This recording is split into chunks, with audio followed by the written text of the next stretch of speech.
جب حضور مسجد نبوی سے باہر نکلتے ہیں تو آگے حضرت عمر و ابو بکر رضی اللہ تعالی عنہما کھڑے ہیں. چہرے کے اوپر عجیب اداسی ہے. کہا عمر ابو بکر اس وقت کیوں کھڑے ہو؟ عرض کی حضور بھوک نے گھر میں ٹکنے نہیں دیا.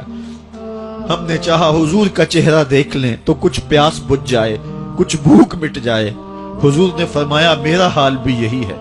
جس چیز نے تجھے گھروں سے نکالا ہے وہی چیز مجھے گھر سے نکال لائی ہے. چلتے ہوئے حضرت ابو ایوب انصاری کے گھر کے قریب سے گزرے.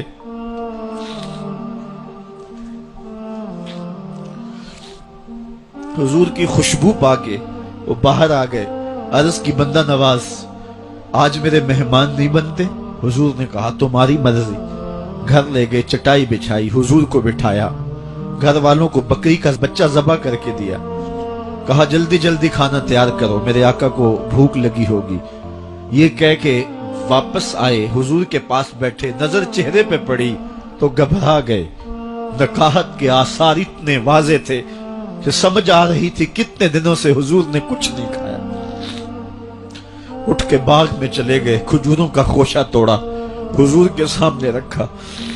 کہا بندہ نواز جب تک کھانا تیار نہیں ہوتا یہ کھجوریں تناول فرمائیں. تھوڑی دیر کے بعد کھانا دسترخوان پہ لگ گیا. حضور سے عرض کی گئی حضور آئیں کھانا تناول کر لیں.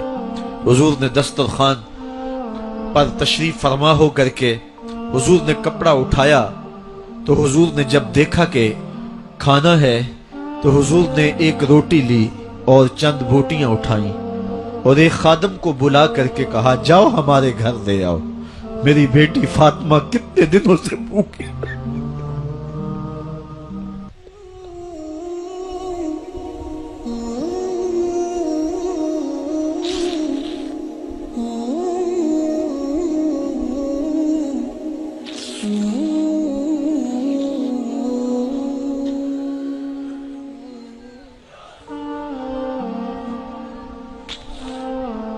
کہا جاؤ ہمارے گھر دے آؤ، میری فاطمہ کتنے دنوں سے بھوکی بیٹھی ہوئی ہے.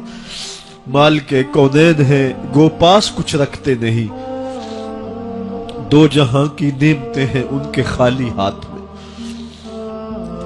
آپ کو پتا ہوگا کہ جب میرے رسول کا انتقال ہوا ہے، حضور کا وصال ہوا ہے، تو حضور کی ایک زرہ ایک یہودی کے گھر میں گروی رکھی ہوئی تھی. حضور نے زرہ رکھ کر کے اس سے قرض لیا ہوا تھا.